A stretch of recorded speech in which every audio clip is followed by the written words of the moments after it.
This outfit was designed by me, and I totally used a free hand for the dress while I was cutting. There was no pattern of any sort. We already have a tutorial on our channel for the bolero jacket, which is the black top on the dress. And for today, I'll be teaching you how I cut the dress. You're welcome to my channel. It is Sew Junkies, a place for fashion and DIY.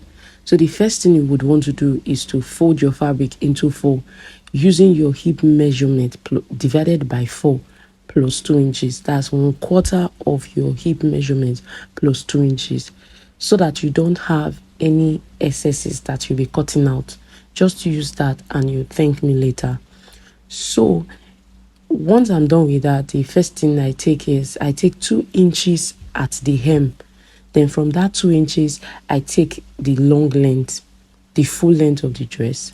Then from this waist part, I'm marking out my hip, waist to hip, then waist to down of hip, and then waist to knee. Those measurements are quite important for a good fit. So the next thing I'll do is put your waist measurement. This dress is a fully lined dress, and so I added 2 inches. So in case you don't like many allowance on your clothes, just add 1.5 half inch for the lining. So put your hip measurement, put your down of hip measurement, put your knee round, and then you put your hem. That's all for the skirt. That's all for the skirt.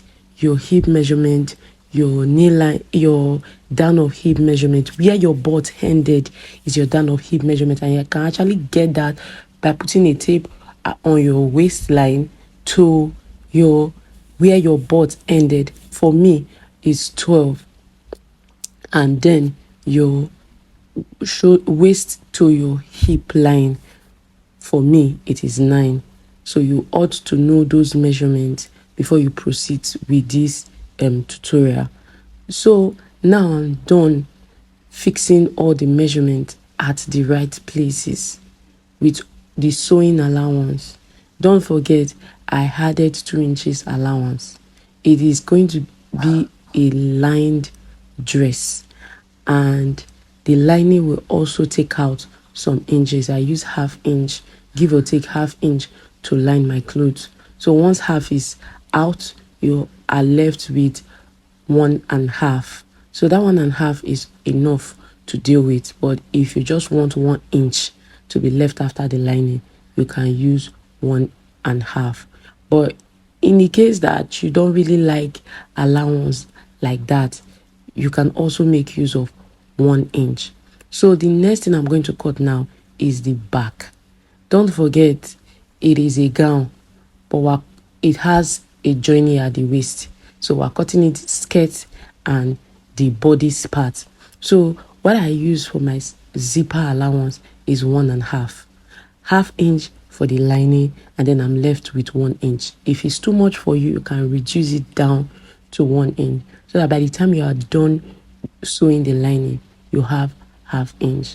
But 1 inch is just okay for me.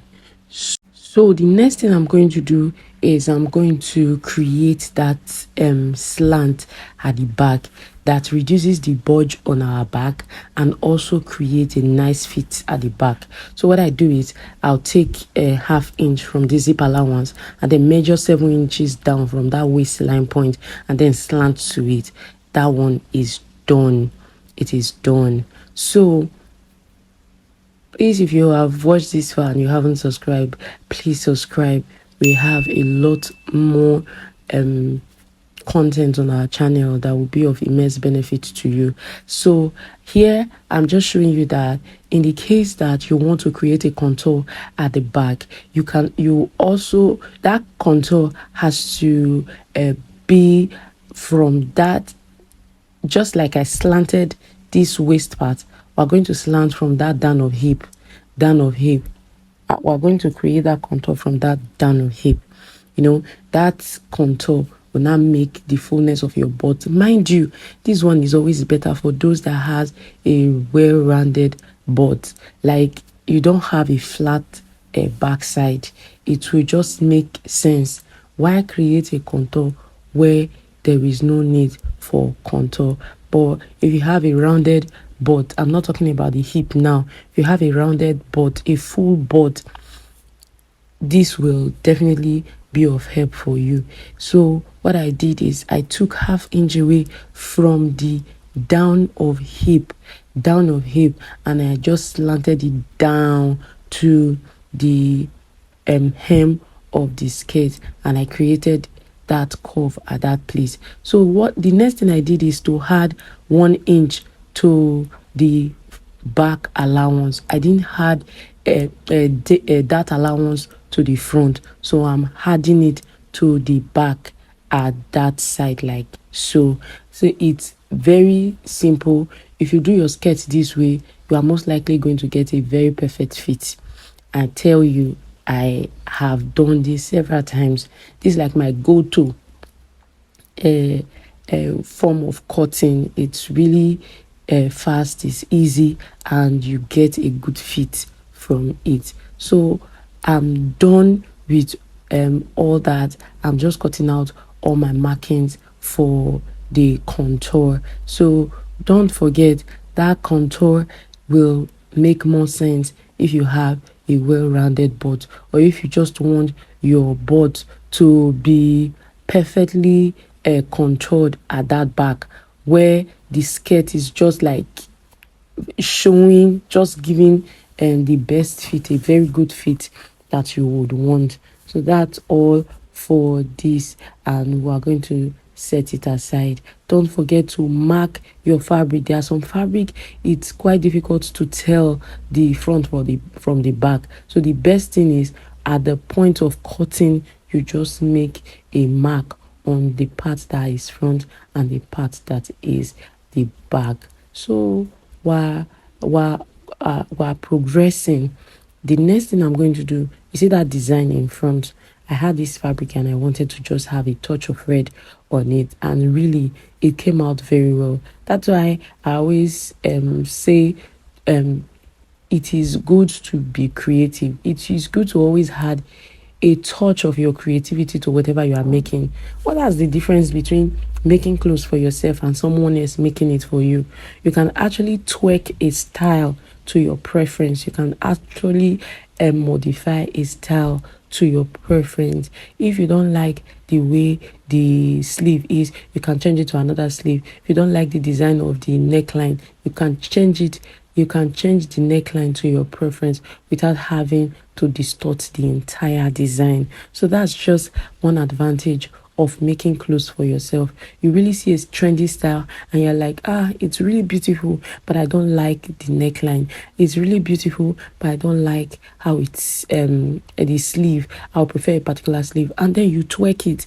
But if you are not a sewist, you might not might just say, okay, make this clothes for me like this, and it's fine, will it fit me? But over time, if you are making clothes for yourself, you know what to do, you know the one you prefer, you know what sits better on you. So styling and designing is an advantage for you if you are sewing, if you are making clothes for yourself. So we are done doing that design. I'm just going to lay it on it and show you how good it is. I'm going to also line this so that when I'm sewing, I don't have to stress myself on how these rough edges. But if you don't want lining, you can just use iron and press that edges at the top down before you actually now line the main piece.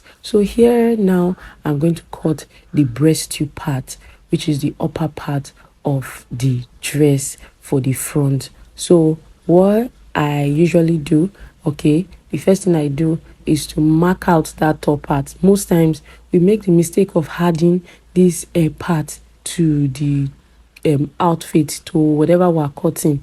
It is really not nice, because at times when you finish cutting, you see that this letter edge is now part, or is now showing well after you're done lining. It's not really something nice. So guys, the next thing I'm doing is I'm taking the measurement of the top part, which is my shoulder to my blouse waist. So my shoulder to your blouse waist plus 1 inch, half inch to sew the upper part, and half inch to join the bodice to the skirt, making 1 inch. So if your measurement is 16, you had 1 inch, making 17. That's how I go about this free hand style. So after that, I marked out shoulder to blouse waist, shoulder to down of bust, your down of bust, because we're going to be cutting a breast tube, so we want a fit at that bottom. So the next thing I did is to put my shoulder nipple to nipple. My nipple to nipple is 7 divided by 2, 3.5. Then I added 1/4 of an inch, which is 2 line on your tape to add as a seam allowance. That way you are not sewing any part of your measurement out of it. So here I'm marking out my shoulder to my nipple, or my breast cup, half of my breast cup. So if you take your from the chest line to the down of your bust, you have your cup. So that's what I put there. And then at that leg, I'm using 3/4 of an inch, not 1 inch, not half inch. I'm using 3/4 of an inch. I put the 3/4 of an inch at the waist. I also put the 3/4 of an inch at the down of bust on the 2 sides of the nipple line. So you see what I did? I came down from the nipple point by 1 inch. If you have a larger bust, you can make it 1.5 or 2 inches, because definitely your bust cup, your cup will be bigger than this. That's your shoulder to your nipple will be longer than this. So the next thing at the top part, I took 1 inch because I'm controlling the SS at that chest. So the one at the chest was just about 1/4 of an inch bigger than the waist. Don't forget, if you're cutting a breast tube, this will control gaping at that chest. So it's assumed that if you are going to transfer your dart from the side dart to the chest, you are always going to add 1/4 of an inch after transferring the dart. You get? So that's the concept here. So here I'm marking out my arm hole. So I use a 7 inches arm hole. So if you know your arm hole, just use it. So here I'm just rechecking what my entire cup is. That was when I realized that okay, that 3 inches was not going to work, because what I'm minusing is just too little for what I want it to be. So here I just rule to the armhole. I just curve to the armhole point after my marking. Please, this is quite a straight up tutorial. If you have any concerns or questions, don't forget to put it in the comment section. Let us know in the comment section. Here I'm just putting out my measurement, and then I'm going to add my seam allowance. The first thing I'm adding is 1 inch for what I'm going to be cutting out at that breast tube part, and then the 2 inches sewing allowance. That's exactly the same that I did. You can see that I'm measuring and replacing. I'm replacing, then I'm adding half inch to the replacement for the sewing. Do you get? Once I measure whatever I have as my waist, then whatever I'm cutting out as the dart leg, I'm replacing it back, because it was part of the measurement I took as my waist. If I cut it out without replacing it, it's going to shorten my measurement.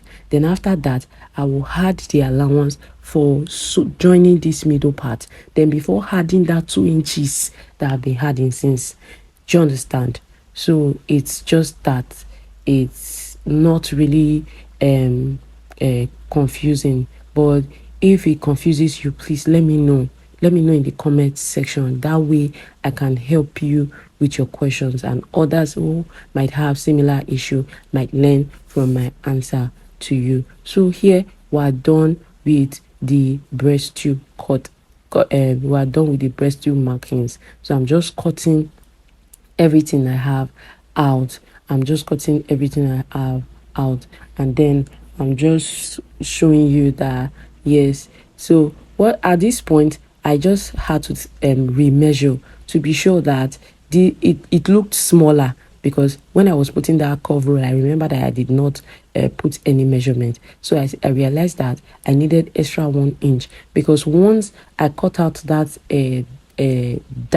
at that top part, it will shorten what I have. And when I measured, it was 5. By the time I remove that top part, it will get shortened. So I just had to add extra 1 inch, so I don't have shortage at that top part.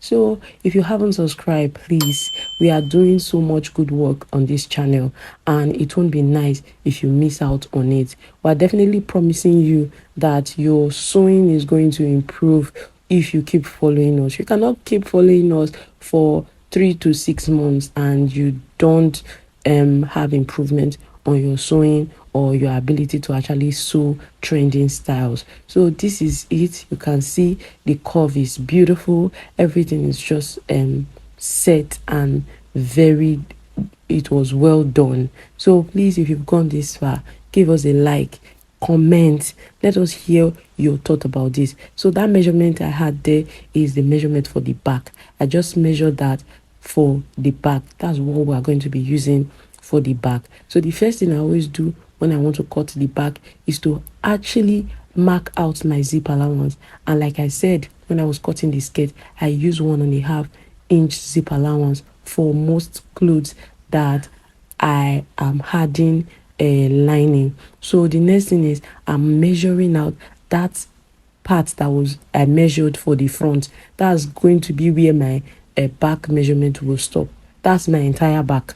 So what I have left from the front, the back part doesn't have armhole, because we're going to cut that armhole part out of the entire thing. So that's all.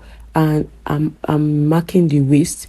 I'm taking half, just like I took half from the skirt. I'm taking half from that bottom part of the back bodice, and I'm slanting. You can see the way I'm slanting it out with this slant. The back is not straight. If you look at your back, it is not straight. The advocacy for a more relaxed back has been on for years, and for those of us that have started using this method, we've seen an improvement in our sewing, in our feet. So please, if you are not yet doing this, add it to your pattern or your drafting work. Always cut out that excess at that center back to create a nice sitting cloth at the back.